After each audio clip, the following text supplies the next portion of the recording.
this film just gets all of that right. And from a Christian perspective, talking to Christian filmmakers right now, make films like this.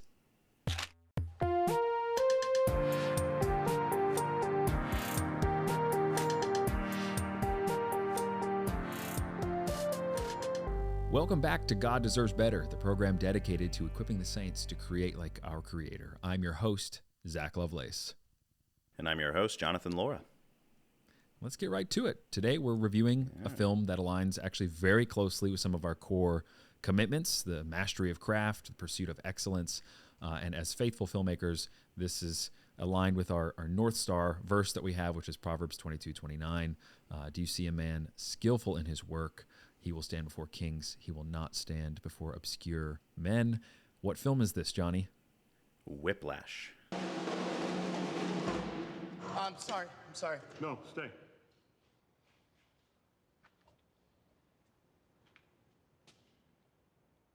What's your name? Andrew Naaman, sir. What year are you? I'm first year. You know who I am? Yes, sir. So you know I'm looking for players. Yes, sir. Then why did you stop playing? Friday, September 20th, was the 10th anniversary of Whiplash. And so we decided, hey, what a great film to review.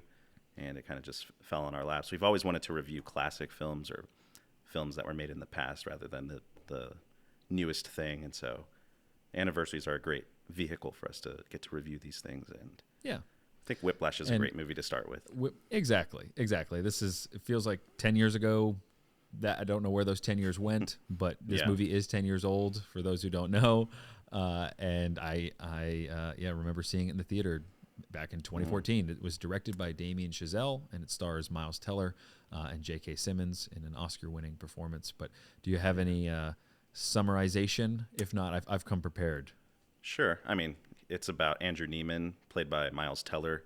He's a young jazz drummer, and he's aspiring to become one of the greats. And he gets accepted into Schaefer, a very prestigious school and a very prestigious program. And his teacher is Terrence Fletcher. And Terrence Fletcher is the teacher from hell. He uses every weapon that he's got, verbal abuse, mental abuse, all of that. Physical. He slaps physical him, abuse. He throws a chair at his students as well. He stops at nothing to squeeze greatness out of his students. There's no moral compass besides just achieving greatness. And that's J.K. Simmons, J. Jonah Jameson himself. Which he won an Oscar for the role. Film also won 2 other Oscars, one for Best Editing and then Best Sound Mixing as well. So very high tier film. Number 39 on IMDb's top 250 as well. So. Oh wow, that's pretty high. Yeah. And that's a great, right out the gate for Damien Chazelle writing and directing that. I think it's based a lot on his personal background and stuff. He was a jazz drummer as well. Also, from that. kind of tying into GDB, it started as a short film. He made it a short film first in order to make it a feature. So he got started on a smaller budget, just did like one scene from the movie basically as the short film, and was able to get a budget for a full length. Yeah, and that's what Johnny is referencing is in our previous season we did 3 episodes. If you've never made a short film and you want to learn how, they apply to other feature-length things as well, but it's mainly on just starting out first out the gate, how to do that. And of course, go watch Damien Chazelle's Whiplash short. I actually don't know the title of it. It probably still is Whiplash, I would think. It's just Whiplash. It's okay, cool. It's on YouTube. But that's why it was nominated for Best Adapted Screenplay, which is funny because he had the full screenplay written before, makes a short out of it, and then gets nominated for an Oscar for adapting his own screenplay. So whatever. Semantics. I'm not an Academy judge. I don't get to make the rules. But yeah, some personal background on this. I saw it in the theaters, 2014. I felt like I'd seen a war movie after walking out of it. Just was so adrenaline hyped, and it's just very intense. Obviously, the abusive teacher and everything, but just even how it's shot, how it's edited. Obviously, it won an Oscar for it, but it's just it's intense. Yes. And I was even watching before we got on here. Somebody had decolored it So yellow. it's like really yellow Yeah. and green, which I think is just par for the course at the time. But also watching the like normal colored white balanced version of it, it's not as intense. They're just like in a room, you know, Yeah. as opposed to like everything is yellow and it just is kind of gross feeling. Yeah. So anyway, that was just something that I like I said, I watched beforehand and was like, oh, well, you know, That is interesting. just Yeah, of, I think of the era. I wanted to also dive into this film. Like, it really explores the conflict between the personal cost of perfection as well as for achieving greatness. And I think you kind of said it before. Our verse, Proverbs 22:29, is something that we really emphasize here at GDB, striving for greatness. The reason why we think this film was so perfect to review is because this film kind of encapsulates like what is our limit as Christians for achieving greatness. And yes, we want to be excellent in our craft, and we want to not stand before obscure men with our craft and our talents. But at what Is cost? J.K. Simmons a king? I mean, sure. I mean, he has the In the story, accolades. I think so. You know, yeah, he's a world-class conductor at like Is one he of the best really a music king? schools. Is he really a king though? I don't know. No, I actually don't heard know. that there was a deleted scene. That this was like an interview with J.K. Simmons, where it shows him in his house, J.K. Simmons' character going home, and he's all alone, and he has all of these like awards on his shelf and focuses on that, but he's just eating like a microwave dinner, and he's just sits and lies down on his couch in the evening and just puts on a jazz record, and that's all he has. And it was just to emphasize like he really doesn't have anything besides jazz. Yeah, you that know? is interesting. Yeah. I wish they kept yeah, it the in. cost of excellence, and he gets into it in the film. But we can kind of do our typical breakdown here if you want. Sure. That in terms of when we do our reviews, we usually say like what it did right, and then we get into what it did wrong, and then maybe what we would do to fix it or change it. Yeah. So I'll kind of open the floor. Sure. I was Go about for to it. jump into some scene talking here, but like open the floor in terms of what do you think it did well? Well, first of all, the ending, the climax ending, is Oh, yeah. probably one of the best I've seen in terms of all of this build up, without spoiling it. Or maybe I don't know. Should we? It's been 10 years. Can we spoil it a little Yeah, bit? it's been 10 years, people. Yeah. Come on. And you know, I would hope that you're tuning into this not because it's necessarily to learn all about the nitty gritty of this film, but more of our perspective as Christian Yeah. filmmakers. So that's what we're going to focus on. And yeah, I think it's important that we do spoil it. Sure. Okay. So to summarize the ending, basically the whole film leading up to this point, you see Terrence Fletcher having his way with Andrew Neiman, Miles Teller's character, and he's just abusing him and pushing him to his limit. And Miles Teller's character pretty much like snitches on him and gets him fired because of all the horrible things he's done, and rightfully so. No one blames him for doing that. And so he just so happens to find Fletcher one day in like I guess a cafe or a bar playing jazz. Yeah, just so happens. Yeah. Just so happens to find him. I think it's a next level. People read it that way, where Fletcher like allows himself. He's out for revenge a little bit, and that comes back in the climax. Yeah. So in the cafe, they have a chat. They kind of talk about where they're at in life now, and Fletcher extends an invitation for him to play drums at an event he has coming up. He's going to be conducting, and he tells him the song they're going to be playing, and he gets up on stage, and he says they're going to be playing a different song, and he shoots Neiman a look, like gotcha. I know it was you. He says it right before he walks up. I know it was you. He says, I know it was you who ratted on me. And so then Neiman embarrasses himself because he can't play along with everyone. He's practiced for the wrong song, and he's pretty much like freestyling. And you think, oh man, Fletcher got him. So he walks off the stage, embarrassed, and he sees his dad. And I think this is a really interesting thing we could talk about later. But his dad gives him a hug, and I forget what the dad says to him, but I like probably just like trying to comfort him. But then he turns around and he goes back out and pretty much interrupts Fletcher and starts playing a different song, Caravan, and takes over.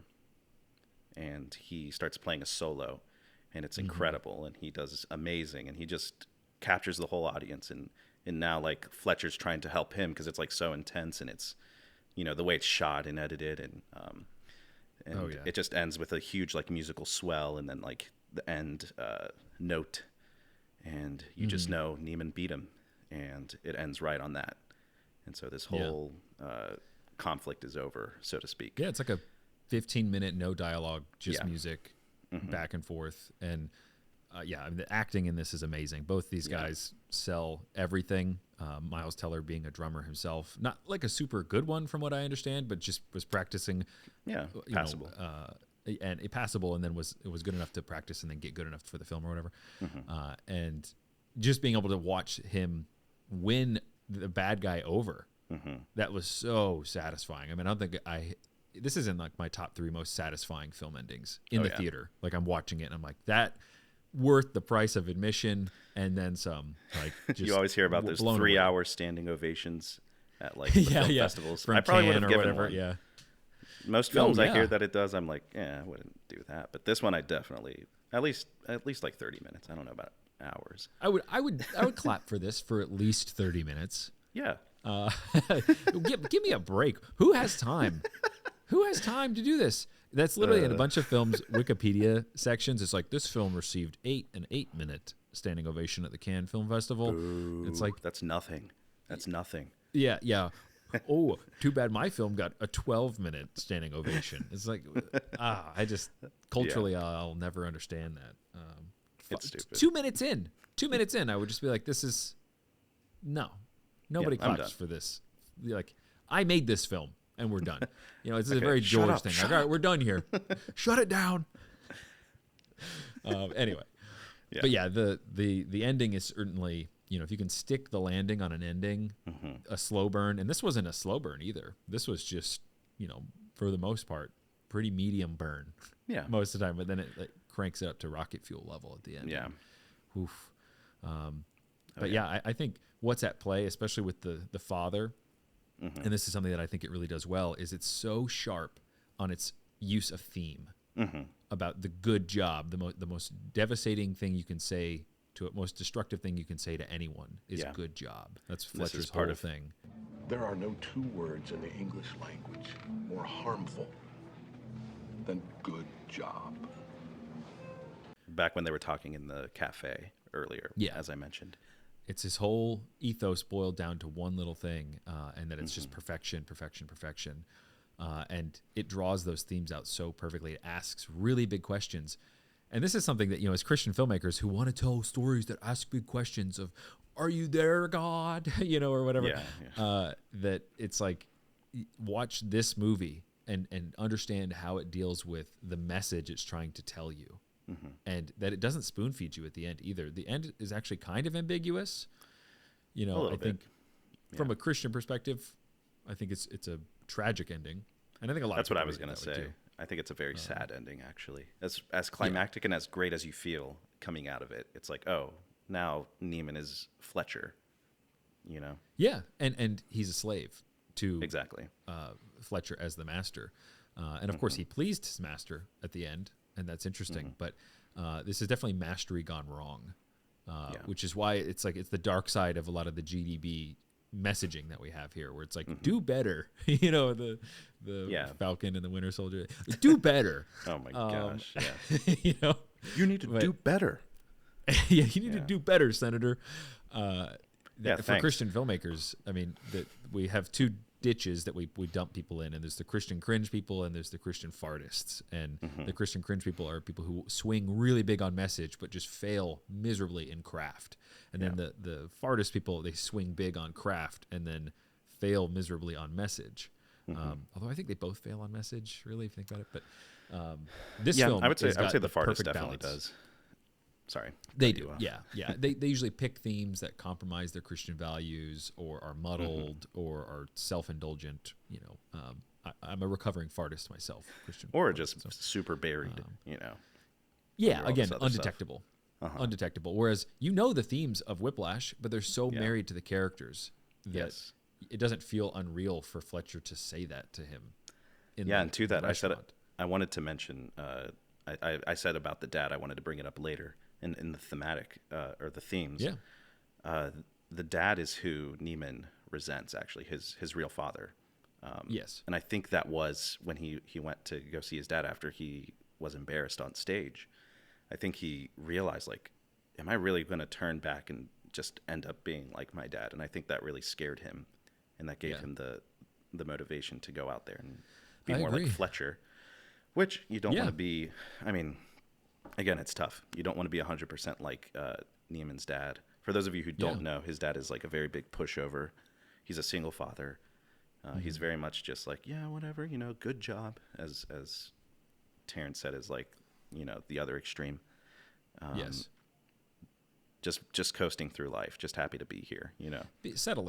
Settling and just being like, hey, I played a good football game once in my career and that was it, kind of thing.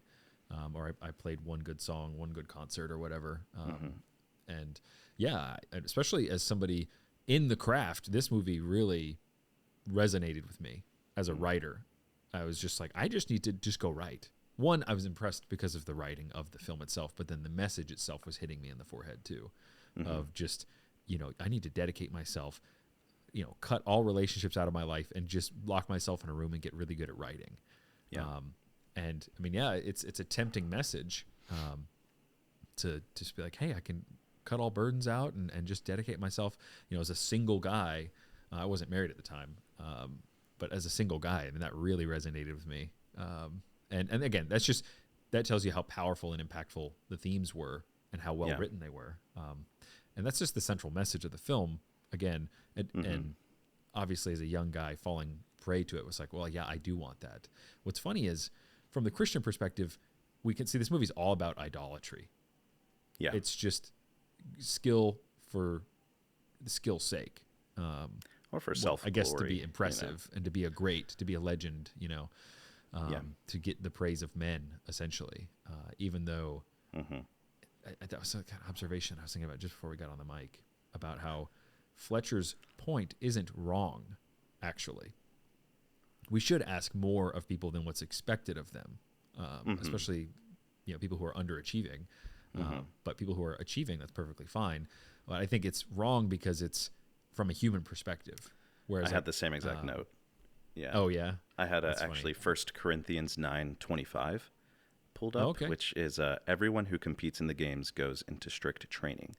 They do it to get a crown that will not last, but we do it to get a crown that will last forever. So I think That's what great. really the difference between us and a Fletcher and a Neiman is the motivator. Yes. The differentiator being striving for greatness for God's glory. And it's far less taxing than striving for our own glory, because the selfishness, everything that isolates us from everyone else, kind of like that deleted scene where you see Fletcher's just all alone. Totally. I think that actually, that deleted scene would be, I would love to see it and see it in the film. Me too. Because I think maybe it's on the DVD or something. But that definitely shows you the cost of perfection. Whereas the film as it is now, it shows it to you kind of at the end, you know, like him walking away from his dad. There's like a devastating, really close up on his dad, like halfway through the and also his girlfriend. He has a breaks up with his girlfriend. And like a pretty devastating scene where he's like, you're going to hate me because all I want to do is drum, and I just want to be good at drumming, and I want to be the greatest drummer there is, and you're just going to hold me back. And she's like, you know this for sure? He's like, yeah. And then she's, well, you're right, we shouldn't be in a relationship. She gets up and walks out. I want to be one of the greats. And I would stop you from doing that. Yeah. Yeah. Again, what's interesting is the idol is praise of other musicians, praise of, you know, Fletcher, essentially. And in that you have, he's the idol, right? Like to please the false god of Fletcher. And he's given himself so much to an idol that it causes death. And you see that principally in life. Like if you give yourself up to something that isn't God, the source of all true life, it will bear death as the fruit. And I mean, you see people talk about our culture where now is being like a death cult, especially the liberal progressive. I mean, everything on the liberal progressive, like this is how we should live and whatever, is effectively death if you pursue it. And, you know, like pursuing career over having children. Okay, well, that's death. You're cutting off your family line. You aren't even, there's going to be no legacy. Whatever family you already have. polluting that them. too. Yeah, the relationships that you have, you see that it's this shriveling up, like as he's giving himself up to this god, this false god. Everything in his life, he becomes sickly. Even he kind of just looks bad and gross near the end, and especially in that last thing, like there's like straight up demonic type faces that he has while he's drumming because he's just so given to it. And so that's why I think when his dad is watching that final solo, he sees his son die on stage, essentially. Yeah.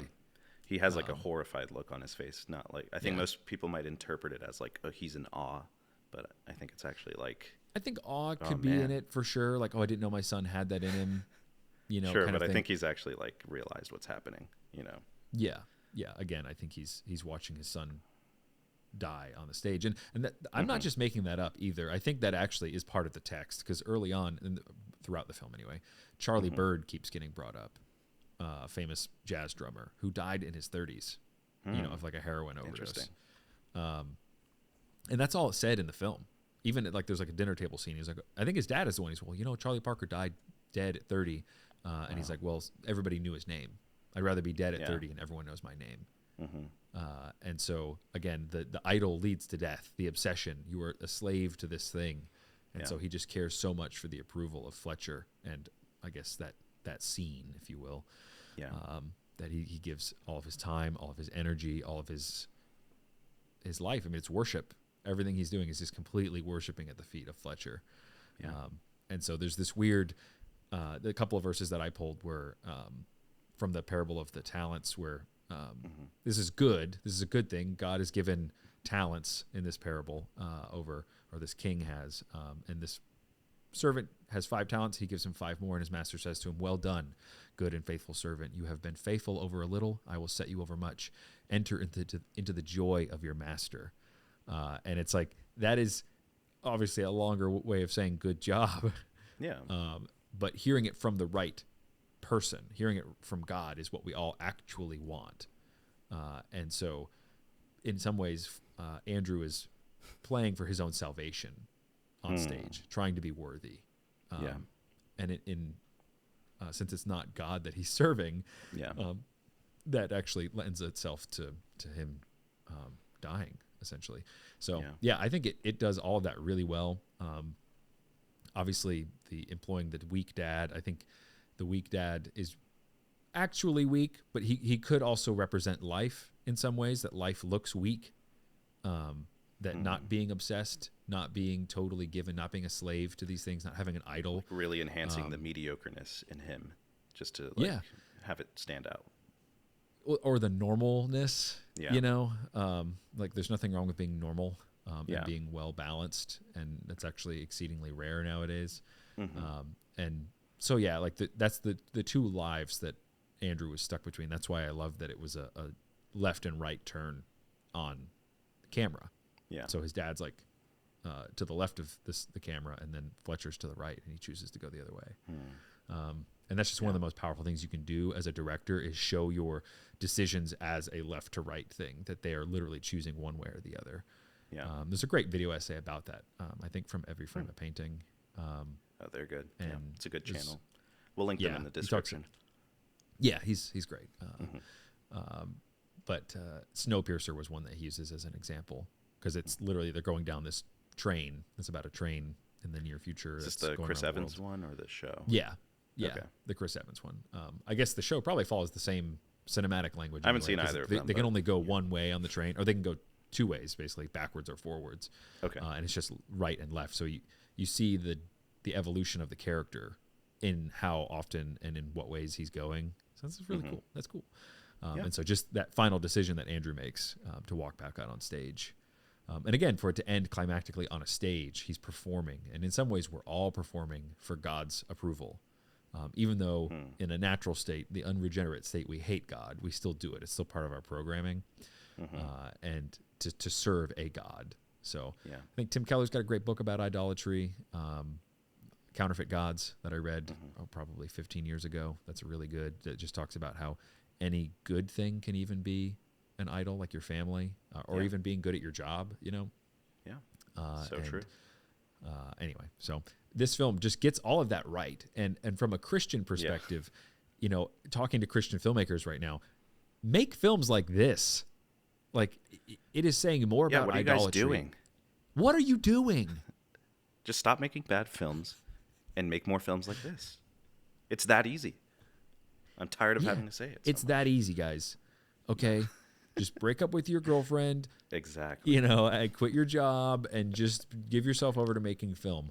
No, obviously not. But this is a great example of keeping things lean and mean and working hard. And he's pulling, Damien Chazelle is pulling, again, from his own life. So I love that this is a whole niche subculture thing that makes it feel really special in the pantheon of stories. Like when I saw this trailer in 2014, that it was coming out in the fall, I was like, whoa, that's really cool.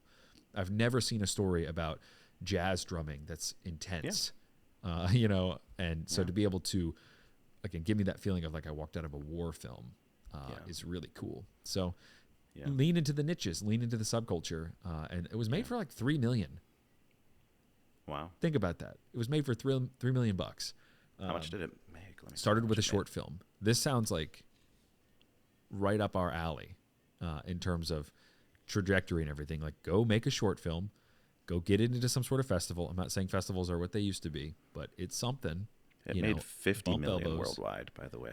And it made $50 million. Yeah, that's Jason Blumhouse. He's the one who produced it, and that's kind of his thing. He did Paranormal Activity, The Purge, Get Out, and I think this was before Get Out.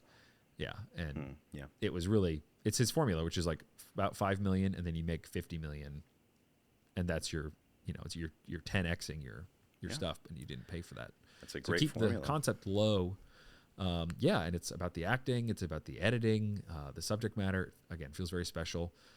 So yeah, these are all things that it does really well, and of course the themes of idolatry and showing you what idolatry looks like. Of course, you don't have a character come out of left wing and be like, oh, well, actually, there's only one true God, and that's who Andrew Neiman should be serving or whatever. You don't need to do that, though. Yeah. Like, you just show the cost of him giving himself over, and it's whoa. And to that point, I think it's kind of like the in Scripture, you know, is everything prescriptive or descriptive? You know, kind of that line. This film is very good at just like, it's not prescriptive, it's more descriptive, and you have to learn from like what actually happened. I think a lot of Christian filmmakers want their films to be prescriptive, and so that's why they don't do stories like this where they just show the bad. Yes. Because they think, oh, if you show someone doing something bad, that means you're actually promoting this guy's decision, your main character's decision. When it's like, no, you could show like the horridness of it, and again, allow your audience to make the decision themselves. And there's even within that, because I do think that, you know, to pick on this film, God's Not Dead, showing an atheist, they do show him. And they do show he's just evil. And he's just mean. And it's like, okay, well, within reality, because you got to be able to pull your worldview around and just see it from a different perspective and what would be most impactful. And straw manning something is not really that impactful. Again, Fletcher has a full-orbed philosophy that is what's up for grabs. And that's what makes a good film. I can't remember where I heard this, but what was it?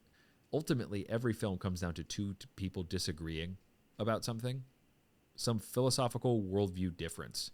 And every scene is like a push and a pull and a push and a pull. And the better the film is really actually like underneath all the technical things and whatnot is actually just how good of an argument is being made for either of them. And so are they actually really good arguments for both?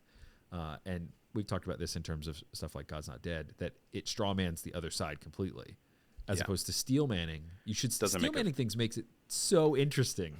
Yeah. Give me your best argument for why God doesn't exist, and then pick it apart, and then you've earned the punch at the end. Yeah. And so, and you can also, you as the filmmaker are making the argument. You don't need someone in the film to be making it. You know, it doesn't need to be so on the nose. Like somebody is your stand-in essentially for your message. So it's like, just so you know, we're a Christian film. No, I wish and I pray that this film was made by a Christian. Damien Chazelle is not one. No. But like, imagine if a film came out of like Liberty University, their film program, and a solid Christian dude comes out of there and just makes something like this. That's amazing. And I would get behind that film 1,000,000,000,000%. Oh yeah. Where are you? Where are you, filmmaker? Yeah, but just no, make a film like that. Just go ahead. It's that easy, guys. Come on. No. If you need help, reach out to us. We'd love to talk about it. If you have an idea, send me your scripts. goddeservesbetter@gmail.com. Boom, for free. I'll give you a free script review. Yeah. And it'll be Fletcher level, Simon Cowell level.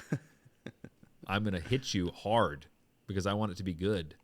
And that's actually where I align with this film. It's like, don't pull your punch, dude. Do not pull your punch. Well, we're not going to personally attack you. Let's put it that way. No, I will. Okay. Give me an example Of a personal attack? Yeah, for like a writing critique. This sounds like a child wrote it. I mean, like, okay. This sounds like my pastor wrote it. I don't know if we're going to get many submissions. No. I mean, that's fair. I mean, if that's already starting to offend you, I'm not going to actually beat you people up. I won't. Mm-hmm. As Christians, we're not going to beat you up and be brutal. I mean, we're being funny about that, obviously. But we will give you notes that are stronger than your mom. Like the notes that your mom is going to give you, and stronger than your pastor or even your friends. Your family is not going to give you notes on your script because they don't understand film and they don't want to hurt your feelings. And then same with your friends. Like, they don't want to hurt your feelings either. Whereas I'll give you script notes that might hurt your feelings, like, because it's going to call you to a higher level of performance, not because I'm going to like pick on you. God is sanctifying all of us, calling us all to a greater level of performance, and actually providing via the Holy Spirit that performance. But you can incrementally get better, and that's what we're all about. So you only get that through criticism, through like real criticism, loving criticism. Yeah. It's the actually fool rejects criticism in Proverbs. Yeah, that's true. That's very true. Yeah. So seek out people who are willing to give you just hard feedback. You don't need to implement it, but at least get it. Like I said, free script reviews, and I think that fits so perfectly thematically with this episode. Like, to do a plug on that. Like, I want to read these scripts, and I know you have it in you. You have the Spirit of the Lord who created the universe and is telling the best story of all time. Like, you have it in you to tell a really good story. So, and I'm sure your story, even if it comes to me in its worst possible form, and I say me, Johnny too, like, and we have other friends who will read it for you as well. And you will get loving feedback from brothers in Christ. And I think that's probably a pretty good deal, as opposed to some script reader for some competition or something who's going to give it to you hard, but they might not have the same worldview considerations as well. So, or again, the same motive. We're trying to glorify the creator of this universe, and we want to help you. We want to do it together. And I think that's a way better motivation than I want my listener to be the next Quentin Tarantino or whatever, Yeah, that's fair. Yeah. That's fair. But and I think a lot of finding who you are and finding your voice as a writer and as a director, filmmaker, comes from just being around other people. Iron sharpens iron, to hit another proverb. Yeah. As iron sharpens iron, one man sharpens another. So bring it to me. And then hopefully I can send you something, and you can read it and you be like, Zach, this sucks. Again, we want to build a network with you guys. Like, we want to build a team here, and a whole network where we can create better films to glorify God. And this is just a part of that. There's not a lot of us. Yes. There's not actually a lot of us who care about the craft and will stick it out to get better. That's something with this film. What Fletcher gets right is that excellence and the path to excellence does weed out those who don't care and those who don't actually want it. And so there's really not that many. I'm not saying that Johnny and I are the best filmmakers ever, but we are on that path. That's what we're charting. We're trying to make things that honor God and glorify God. And I don't think it's actually as difficult as we might think. Especially in our cultural climate that we're in nowadays, you have films that are so obviously worldview different. The bar has been lowered significantly in the past 4 years in terms of quality. Is your film, not gay, not trans, not glorifying death or sin? There you go. You won, buddy. You got it. I don't know. Have you seen Am I Racist? The film by Matt Walsh. Okay, Yeah, I've heard of it. My wife and I just watched it last night, and it was Nice. funny, but like it's not like an A-tier film, but their messaging and programming is correct. Yes. Again, it's kind of like doesn't give the opposing side a fair fight necessarily. It doesn't put them in the best light. But That's fair. That's fair. It's played for humor, and it's also, I mean, in a way, they do just play them for who they are. They let their opponents speak, and it's very ridiculous. So it's not like a difficult fight to have, so to speak. No, with that worldview. So that as well, that crowd and that type of, it's like glorified internet content. Yeah. It's not necessarily meant to be video. like, hey, I'm being cinematic. Like I'm having, and documentaries, they straddle that line of like, you see a lot of video essays and stuff, documentary style things online. So, but I am interested in watching it. So I'll be sure to check it out. It's a fun watch. Yeah. That's cool. With the correct expectations going into it. Yeah, that's good. I hadn't heard that. I saw an ad for it earlier today. I was like, oh, maybe. So that's good to know. Well, Good date transition us now into what you think Whiplash did wrong. I know we've kind of hit a little bit of it. Well, okay. I was actually going to go in a different direction a little bit. But if you want to keep going in the direction we were going in, I'll let you go first with what I got I don't wrong. know. I mean, you're the one who's changing the game plan, man. You change it. You change it. Yeah, I was going to say, and this is actually, you did kind of touch on it earlier. You said you watched a war movie. I think we actually watched a sports movie. And what it got wrong wasn't anything in the cinematic language. I think what it got wrong was like technical things in terms of the film, in terms of jazz musicians and drummers. Okay. I watched a video by Adam Neely. I'll link it in the description. It kind of goes into just this YouTube creator is a jazz musician, and so he's kind of analyzing the how accurate it is in that regard. And this Nice. like we've talked a very long time about what this film did right, and it did a whole lot right cinematically. And so I think like I was just kind of picking hairs, like it doesn't necessarily ruin the film at all what it got wrong, but just like hold on, I had some things written down. You're good. Yeah, just like how their practices go. Jazz practices apparently are like not anything like in the film. It's funny. usually just like very I had sensed like that chill. you come out of it. Yeah, and you obviously are watching. It's like people who really know cars, and they're like, that's not what that car sounds like in Fast and Cars Furious. don't or whatever. talk. It's like, Lightning yeah. McQueen doesn't talk. Lightning McQueen. Are you kidding me? No. That's not real. No, That's not, guys. I drive a car every day. That's not real. no. Come on, what are we, kids? Come on. No, but like also but how no, they're that's fair. graded and on their performance and everything, and some of the terminology they use. Those little things they got wrong, and so that's why I think what Adam Neely said is this is actually a sports movie, just with a jazz skin on it, and so that is kind of what it got wrong. But actually, I don't think it's that wrong. I think it it's a works nitpick. very well. Yeah, I a think nitpick. that's definitely a nitpick. Yeah. Because you'd have to. There's just the normie understanding of things. Like I can't make a documentary about this and it hit the same way. Mm-hmm. So I get that. It's a combat sport film for sure. Yeah. Where he's like literally getting beat up. I think my one and my note actually would probably be more of a nitpick too, is that I don't really like the title that much. The piece of music is called Caravan. Wasn't one of the songs Whiplash? One of the songs is Whiplash, but I don't think that's the final song that he plays. I think that's Caravan. I could be wrong. Maybe I think it was Caravan. I think Whiplash, I guess, just also has the double meaning of like, it's the It does, title of and a then song, the but triple also, meaning too. He gets into the accident and gets whiplash. Sure. But yeah, I don't know. What would you name it? I guess pursuing something. I don't know. That is a great. I should have had something queued up. Should have had. Caravan. I mean, I think just No. the key would be that idea of if Whiplash was the name of that piece at the end. I feel like that's just would have been slightly tighter. Again, that's more of a nitpick than it is a real thing. I also, after watching that thing about how yellow the film is, I maybe would have dialed that back a little bit. Like That's fair. rewatching it, you Yeah. know, and these are technical things. I think the car accident is also really cliche. like you have your character driving like this, and then they just get hit. The car comes from this direction. It's like No Country for Old Men did that. There's probably a bajillion. It's just like the one where people are like arguing and they walk out into the road and then they get hit by a car. Like you can feel that is going to happen in a lot of movies nowadays, where it's like, oh, he's about to get hit. I do that to my wife all the time, and she's always like, "How did you know?" And it's like, it's not that hard.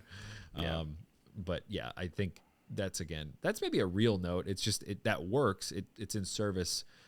I give leeway for that, or give grace to that use of the cliches, because it's so subcultured and niched, as a story, that I'm in some other world, so I can deal with these little moving. It just feels very writerly, where it's like, oh, here's Damien Chazelle.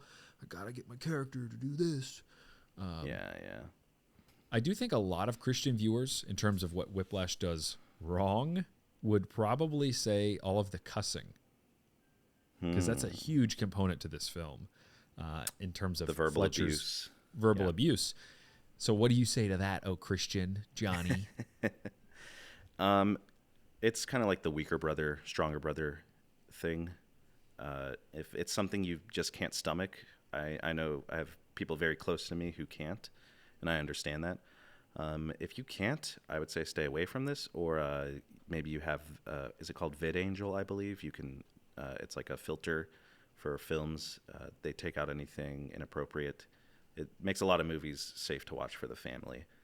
So I would recommend that if you really want to see it, but it just really convicts you to hear a lot of crude references and cussing. If you feel like it's not something that would compromise your faith at all, or like tempt you to curse or talk that way, then and you feel it, like a stronger brother, then I would say, it should be fine. It's a good growing warning. up and going to a public high school, you kind of are surrounded by that kind of language. Totally. And day working in and day out. Not working at a church. In a secular, working in a secular environment. It's just kind of the norm, sadly. Wish it wasn't, but, I guess, is it sad that we've become desensitized to it? I don't know. If I hear it around my kids, I actually am very sensitive to it. So, because I know For sure. I don't want them to repeat it. So there's that. So yeah, watch it by yourself. Fair. Or with another fellow stronger Christian. Yeah. And is that part of our prescription for a Christian filmmaker watching this, that could they do that? Could they have a film that does this? Yeah. That's tough, because you've talked about this with Dan in the previous episode about morality in film. Asking your characters to curse is actually they're actually cursing. Your actors. Asking them to curse, they're actually cursing. It's kind of like the sexual thing. Like if you're asking them to do like a violent act, it's faked and it's not real. With the sexual act and with vulgar words or like crude references, I guess they're actually. I mean, it's not like directly to an actual person and actually meaning it, but they are actually saying it. They are actually saying it, but is the sin saying it? Is the sin just saying it? And I don't think the sin is actually just saying the word. It's a word. Yeah. And it exists, whatever the word might be, whatever. Sure. But it's like a sexual act on screen is being simulated, and I'm asking like two married actors to kiss. Yeah. Okay, I'm actually asking them to do something that is not, and then one actor chopping off another actor's head. Okay, but he's not actually doing it. Like, so I actually think it slides through. So, and I would give the huge caveat. Yeah, sorry, go ahead. Yeah, good. I would use the huge caveat that Whiplash does this perfectly with this character and the way this character acts, and he's doing it on purpose. Like, the film talks about that. It's not just, this is how my character talks. Yeah. Like, of course, there's scenes where he's not being like super drill sergeant-y towards Neiman and he's still cussing. But you do get, I think of Ephesians 5:4. It's one of my favorite places to go for this type of thing, that let there be no filthiness, nor foolish talk, nor crude joking, which are out of place, but instead let there be thanksgiving. That actually, with this film, it really works because these characters are so ungrateful. Like, that's actually a component. It's not the prescription, It's not saying Yes. it's not painting it in a good light. It's not saying, "Hey, this is okay." It's very actively this film, Whiplash, is saying this behavior is very wrong. And Yes. I get what you're saying. Yeah. So yeah, there's like, you get all of those things, and as a Christian, you should be able to watch this and discern those things. I think that's part of being a stronger brother at that point. Like, I'm not personally being tempted, but I'm able to just look at this and say, okay, this. But again, I think this film slides through in a very narrow way and employs it narratively. Like, there's a narrative reason for it. It's not just simply, I want to be the next Tarantino, and I'm going to have my character say the N-word. Of course I know the coffee. I made it. Or whatever he says from Pulp Fiction. But yeah, you understand what I mean, though? Like, there's just gratuitous, and that's where most Christians, they push against it that way. Whereas I do think there's probably, there's harsh language in the Bible from God to unsaved, unregenerate people, to Israel in the Old Testament. So I don't think it's out of place. It just has to be, you have to handle so carefully. And so, And I same just with thought the that was an violence. interesting. Yeah. Yep. Same with the violence. Like, if you're showing, like, this actually isn't good. I guess violence can be good depending on, but if you're painting the wrong type of violence in the wrong light, it's kind of that same principle where you're saying this guy was wrong for doing this. Or you just want I to show think you somebody can. beating someone up. It's like, okay. Don't be you gotta- gratuitous with it. Don't just show it And a because lot you of that want is to get away. solved by just being good at writing and just understanding the characters, understanding what's happening, why it needs to happen at that point, and the message that you're saying overall, the theme underneath the story structurally that is making your characters do certain things, that's what those characters represent. Rather, not it's bad writing to just make your characters do things, but don't be a 13-year-old. Don't be Deadpool and just say blue jokes and whatever. Like, or if you're doing that, make it a purposeful choice and give us a contrast. Yeah. Give us, I don't know if the dad says a cuss word in Whiplash. I don't think so. No. And so I'm not saying that's the strongest contrast. I don't think Damien Chazelle really cared, but you as a Christian do. So build that contrast in. There's this rule from the South Park writers that they have this thing. It's like, if you can have one character say whatever you want, what the craziest thing possible, but as long as you have another character to call them out, it sells it. Not just sells it like it's enjoyable to watch, but it allows you to say these things. And not to say that you want to say something crazy just to say something crazy. You understand my point. Like, that it allows you to critique and contrast. There's not just the 1984, you're not allowed to say these things. Kind of censorship. The 2024. So, there are ways narratively to. Anyway, and then maybe that last scene, the deleted scene, I think being in there would be nice. I think that just would add some. Yeah, I agree. I would, about to our third segment of our review episodes, what would we change? I would definitely put that scene in there. That's true. Yeah, I agree. And then we've already really talked about what we've changed too, because you asked me what the title would be. You didn't tell me what you would do. Or I guess you said you would. you said you would make the last song Whiplash. Yeah, that's true. Yeah. It's not bad title. Like it's catchy, But it just doesn't have like as strong of a tie-in as it could. Yeah, and you'd think something with drumming, like literally beating something, could play into it. I don't know, like that. It's the piece of music that has the name. It could be something technically related with drumming. Is my point. But it's a real piece of music too, from what I understand. So like Caravan and all that. So I get there's like trying to ground it in a sense of realism, but you could have just made up a song, and that could have been the title. But I guess it purchases some sort of craft, cachet to pull from some real music. So it's like that actually is a really difficult piece of music to play, and it's real. Like that's fair. So that's probably what we would change. But I was on my stump for a long time there in the middle about script reviews and whatnot. Yeah. But Johnny? No, that's great. I was very happy you did that. That again, like we've been preaching since season 1. We want to build up this community and this network, and so speak more about it if you want to. Oh yeah, I'll do. Oh, you're right. Johnny gave me permission, guys. So here I go. But no, I do think that, again, to kind of hit the lonely creative thing, like, you're not alone. We certainly know what it feels like to be alone. You know, we worked in a Christian ministry, film, video stuff, and you know, trying to fight for quality was extremely difficult. Yeah. So it's something, if you have Christian family members and friends, they probably aren't as into film as you are. And you want to talk to people about it who actually say, like, hey, you know, I love that story, but what you have here actually contradicts, like, roles for men and women, or is saying something about that, or whatever, or theologically is not aligned with Scripture here. I think you could massage it, and you could, or if you actually accented this point here, you can still say that, but now you're really driving that home. Again, just emphasizing our own journey here, you know, as filmmakers, and trying to do our own thing. It's like, I don't want to be alone. Of course, I have Johnny. We're two people.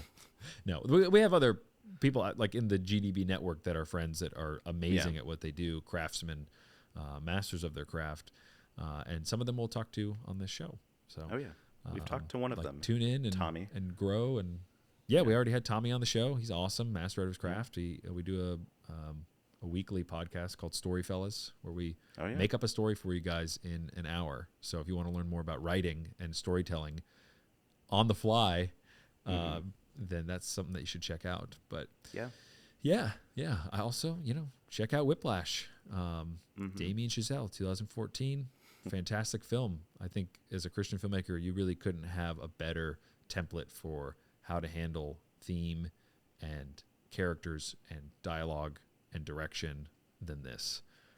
And I will pass it back to you for any last final thoughts. I actually also wanted to say sorry on our behalf for ghosting you guys for a good bit. We have something cooking up. We've talked about it before, I think. Zach is working on a documentary, and I'm helping him edit it, and so we've been like full steam ahead on that the past like couple months. And so we have been taking kind of a break on GDB. We also took the summer off just after season 1. So just expect more to come soon. And I think in season 3, we're going to be just going ham on our process of the documentary. So just getting a first-person view of what it's like making a feature-length documentary. And also we'll point you guys where to watch it. We want you guys to partake, and if you have any pointers for us, feel free to give some to us as well whenever that comes out. And I'm really excited about it, and really excited to share it with you guys. So same. Yeah. Keep your eyes on the feed, or even there's a contact form on our Instagram, on our website. Maybe not on our website, actually. Don't want to send people to the wrong place, but definitely on our Instagram. Our link tree for sure, at God Deserves Better. You can sign up, be part of our mailing list, so that way you can be part of the network. And that concludes our review of 2014's Whiplash. Happy birthday, Whiplash. Happy birthday. You're 10. We'll be here at year 20 reviewing it. But no, thanks for listening. I'm done. I'm done here, folks. Thanks for listening. Let's get out there and work heartily for our good and gracious God, the Redeemer of men.